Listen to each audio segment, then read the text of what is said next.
Ladies and gentlemen, boys and girls, Mr. and Lady, thank y'all for tuning into Connecticut Civic. I hope your week is starting off nicely. It's your boy Germ, and I'm here to talk to y'all about some news. Now, to start things off, I wanted to talk a little bit about a little passion of mine, a little hobby that I've been a big fan of for a long time, for as long as I can remember, really, that being the WWE. Yes, I am a professional wrestling fan. I'm not at the point now where I watch it anymore. I don't really check for it like that. It's just not really that same product. It's not as good anymore, especially right now. And I'm not trying to say that I'm not gonna go back to it once it gets better, but just hasn't been my cup of tea. And I will say that it really started to get better once a very specific, a certain man was ousted, was pretty much kicked out of his position, that being Vince McMahon. For those of you who are unfamiliar with the wrestling industry, who don't really know anything about it, Vince McMahon is literally, for lack of a better term, he is the god of that world. When it comes to a man who has been responsible for everything that you see on that television screen, everything that you see being done with him in terms of business, since I want to say it was the late 1970s, like mid 1970s, when he took over from his dad, that company was Vince's. That company was literally his life's work. It was his baby. It was his everything. It was a reflection of him and his interests, of what he thought was good and what he thought was going to be successful. Like, it got to a point where deep into his tenure, like back during the 2010s and 2000s, it really started to become a show where it was literally just, what is Vince going to like? He wasn't even making the show for the fans anymore. It was more so, what am I going to find entertaining because I know what they like? He said this himself on TV. I know what you like more than you do. So Vince is a very influential figure. He's very important to that. I just wanted to make that clear. And so it was a huge shock when a couple years ago, it was in 2023, when he really was ousted and really was exposed for all of the sexual misconduct and all of these different allegations that started coming this man's way. It was explosive, it was shocking, and it was just crazy, because this is a guy who, it wasn't the first time he had been accused of something like this. This was just the first time you had really seen stick. This was the first time it had really made an impact on the bottom line and just on the company's perception. And it got to a point where he had to leave. He had to step down, he had to relinquish his control, and he had to go away. Now, he tried to come back, he tried to force his way back in and ended up selling the company, trying to see if he could get his way in that way. That shit didn't even go in his favor. He ended up getting ousted from that position by the people who are above him in TKO, which is pretty much what the merger between WWE and UFC was called. There's a whole lot of business notes and stuff like that goes into it, but I'm trying to focus on Cena and him and how he pertains to this. John Cena, being the face of the company for a decade plus, he and Vince McMahon had a very close relationship. That is something that anybody that has ever been at the top of the wrestling industry, especially in WWE, WWF, they had to have a close relationship with this man. Stone Cold Steve Austin, The Rock, John Cena, The Undertaker, Kurt Angle, fucking Roman Reigns, Cody Rhodes now. All of these guys these are people who will still talk to you and who will still express how they have a positive and almost a fondness relationship when it comes to Vince McMahon. And some people, and this is what I really want to get at, some people have found that to be a problem. Some people are trying to say that, what does that say about these wrestlers? Some people they just have strong feelings, and they think that this should be a lot easier for a guy like John Cena, John Cena especially has went out of his way in pretty much most interviews he's done. He still loves Vince McMahon. He still loves that man. He still supports him in his own way. I will say that he has made it clear that he does not think that he should not be held accountable for anything that he has done if it was wrong. But John Cena has very much made it clear Vince McMahon is somebody that I have love for, that I have a lot of respect for. And me personally, I think that is, regardless of how you feel about Vince, that says a lot about John Cena's character. Because I think that John Cena is somebody who, they say the best wrestling characters are characters that just embody who that person is outside of the ring, almost dialed up to a 10. And one motto that John Cena always spouted out, and that always was a defining part of his character, was hustle, loyalty, and respect. The key word, and that most important one I want y'all to focus on, being loyalty. Now, John Cena has always had an undeniable hustle. That's one of the hardest working men that I've ever fucking seen in any industry. This nigga has granted the most Make-A-Wish out of anybody in history, which is absolutely insane. Combine that with the fact this man was doing all of that while he was working a WWE schedule that included 300, that was basically 365, maybe 364, 3 days a year. Nothing but live events, nothing but interviews, just autograph signings. This man was doing it all and still managing to break records for Make-A-Wish kids. So I'm not going to ever doubt John Cena's hustle. And John Cena, respect is one thing, because I have heard the stories of him just being a bit of a dick, there's literally a story about one former WWE wrestler who came out talking about how John Cena basically buried him, which is, in the professional wrestling term of things, which is to refer to a guy who is basically like belittling you, pretty much shitting on your career, doing whatever he can to make you feel less than. There have been allegations about that against John, but for the most part, and the way he's conducted himself in public, even during his acting career, he's always been a respectful guy. I don't even know what side of politics this guy lands on. I feel like if he's a good fan of Vince, he probably might be a conservative. I don't think that's a real big issue or anything, but I say that to say that John Cena has always been somebody who's been respectful. So if he is someone who embodies the hustle, he embodies the respect, I think we have to understand that, he's going to be loyal. This is a man, Vince McMahon, who has made John Cena into an icon in popular culture. He is very,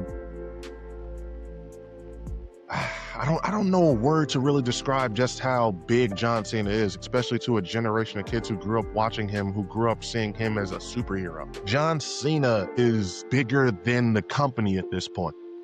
And that's a real fucking stature that not a lot of wrestlers are able to achieve. And even if you ask John Cena, that is really, he owes all of that to Vince. Vince is the one that believed in him, that put all of that stock in him, that decided to put all of that money and support behind him. Now, John is, in a lot of ways, the perfect motherfucker for that role. He's shown that throughout his career, just based off the way he conducts himself, the way he has always carried that ambassador flag for WWE. But at the end of the day, it was Vince that had to give him the ball. It was Vince that had to give them an opportunity. And I don't think that people should get mad at John Cena, I should correct myself, for being loyal to him for that. John Cena has made it perfectly clear he's never talked down on these victims. He's never said that they are just lying, that this is all made up. He's just said, I love Vince McMahon. I love this man. I have loyalty to this man. And you know what? I'm going to stand by this man in his time of need.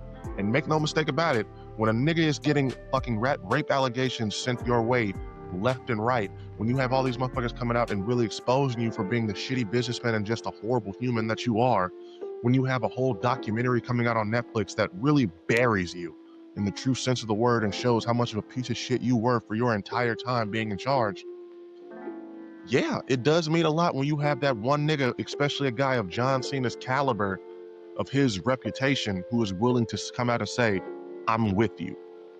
So I'm not trying to say that John Cena should not get a little bit of a side eye. If you think that he deserves that for really willing to stand by and big up a nigga who's been accused of raping multiple women, who's been accused of just a whole bunch, a list of shady business practices, who's been accused of so much horrible shit, I don't blame you. But I don't think that John Cena should be looked at less than or as if he is in that same caliber just because he's choosing to stay loyal. The same way that and I'm gonna bring this back to somebody I talked about a while ago, Nicki Minaj. Nicki Minaj standing by her brother after he was accused of being a pedophile does not make her a bad motherfucker. That just means that she is going to stand by her blood. I'm fully behind that, and I fully believe in that. I don't give a fuck what nobody say. If I'm riding with you, I'm riding with you. Until I see video proof of you doing some heinous shit like that, I'm sorry. I'm gonna have to do my best to just ride with somebody, because if I'm in that situation, I don't want you to ride with me. So that was just something that I really wanted to talk about right quick, because John Cena, this is his final year. Literally, this is the last week that he's going to be performing. This Saturday, he is going to be done wrestling. I think they're doing Saturday night's main event is what they're calling it. Their little special. He's having his last match there. And his legacy is going to be undeniable. He's going to be somebody that's going to be talked about past the wrestling industry for a long time, just because of what he was able to represent. Niggas had a whole bunch of memes. He's got an acting career that's blossoming. So John Cena isn't going anywhere.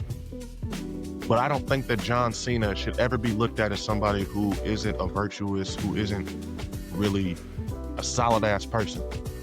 And I think that he deserves to be respected and applauded for that. Because hustle, loyalty, and respect, it's one thing to just say that type of shit, to really just talk about it. John Cena has been about it for his entire time that he's been in the public eye. And me personally, I just think that that needs to be highlighted. Because it's hard to be loyal when the chips are down.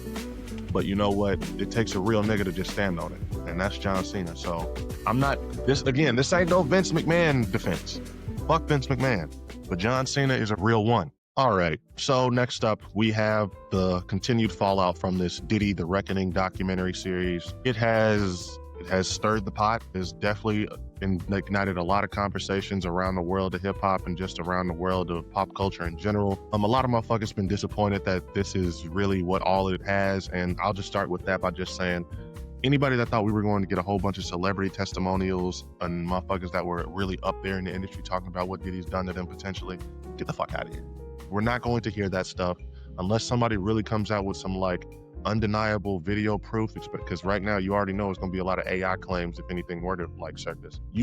We're not going to get that. There's a lot of famous people, there's a lot of powerful people who are probably involved, who probably were in videos with this man. They are not going down.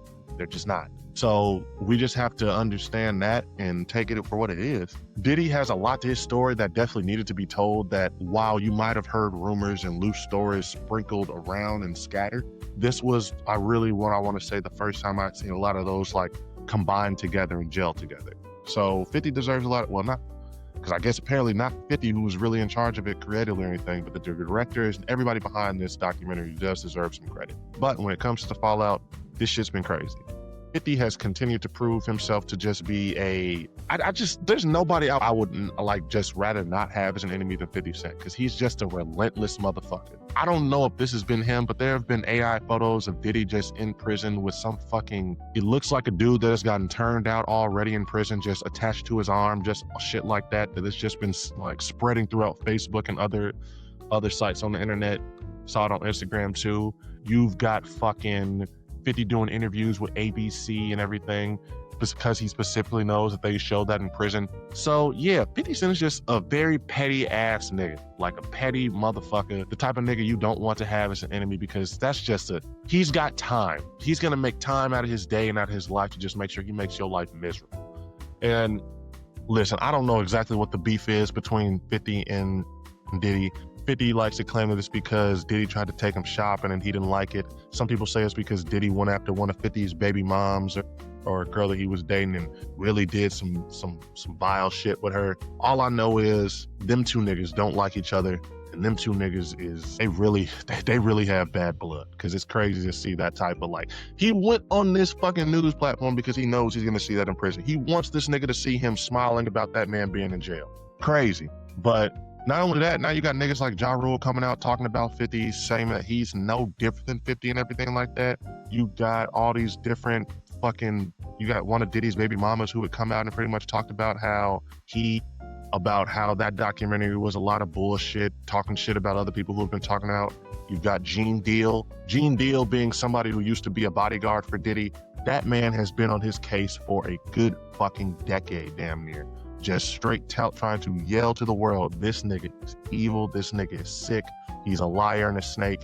You know, shit, it's crazy to see him come out and talk about how the documentary was leaving shit out. Like, there's still a lot of shit that could have been said and talked about in that fucking series that just wasn't. So it's crazy, because it feels like I made that video and that review, and I made that video about Diddy, that episode about Diddy all that time ago. There's still more. This is a saga that's not done.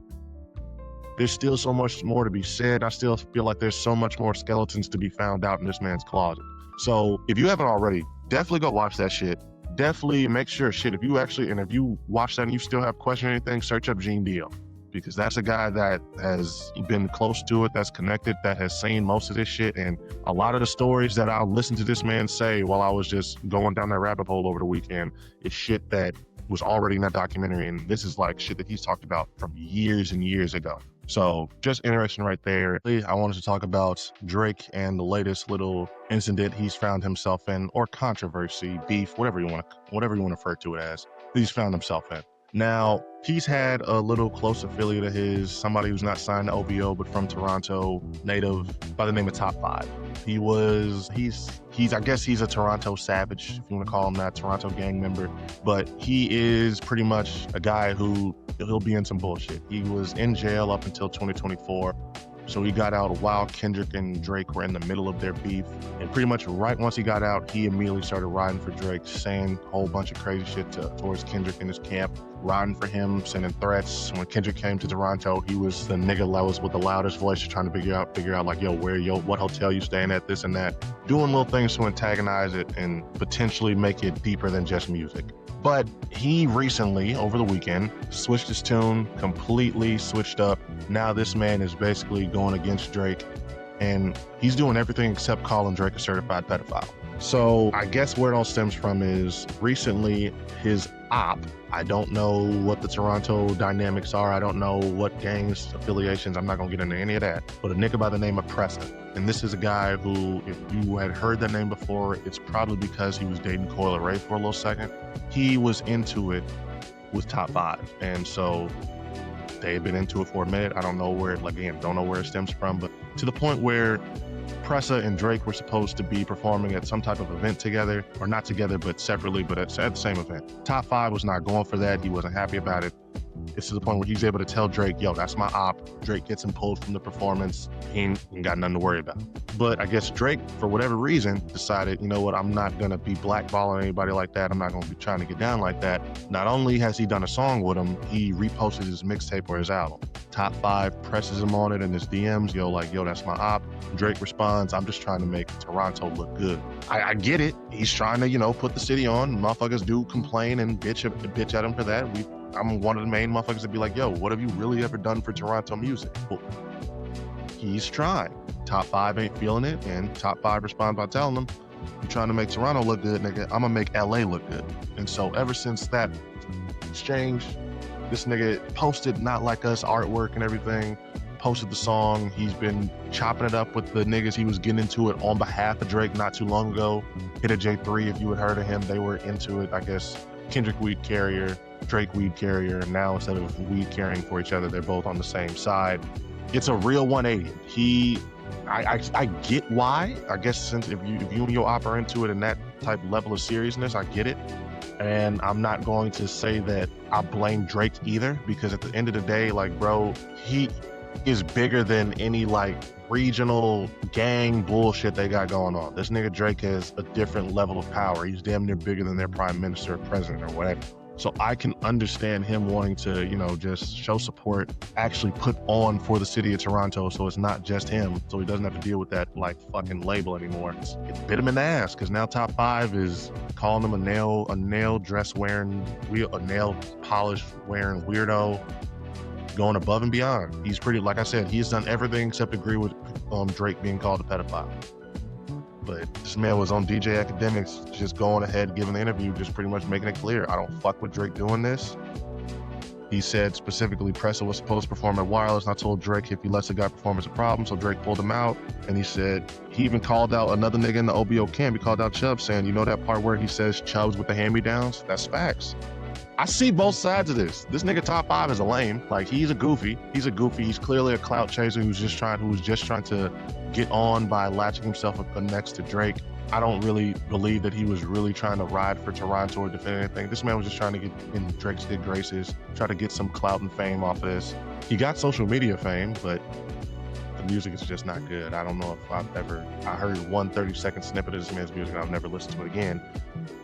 I want to say that I can understand where Drake's coming from, but I just feel like this is two lames getting into it with each other, because they're both doing lame shit on both sides. Drake is not Drake is a user. Drake is somebody who has shown himself throughout his career to not really give a damn about anybody except himself. And I don't make this comparison loosely. I'm not trying to really put it out there that I think that Drake is on that same type of timing, but Drake is clearly a less evil version of Diddy. And I'll just say that right now, and I'll stand on that. I really feel like he got a lot of his tactics and the way he does things from that nigga. So for me to really look at it and even be in a position where I'm saying, yo, this is a little lame on this other guy's part, that just shows y'all how bad Top 5 is. Like, I remember when this man first came out, he was the epitome of just doing the most. He was always trying to just get his name buzzing based off that Drake and Kendrick beef, and it succeeded a few times, but it just also showed what type of character he is. It's two clout demons, really. Two clout demons who are desperate and eager to stay relevant, and Drake is in a much higher position. He really doesn't need to respond to any of this bullshit that this nigga is talking about, but I really just shows you Drake is just a goofy for even allowing this man to be around him in the first place. Why are you taking pictures with a nigga like that, acts like this? Why are you doing all that? The nigga trying to threaten Kendrick when he's coming into Toronto, trying to figure out what hotel he's at. You don't need to. It's not a good look.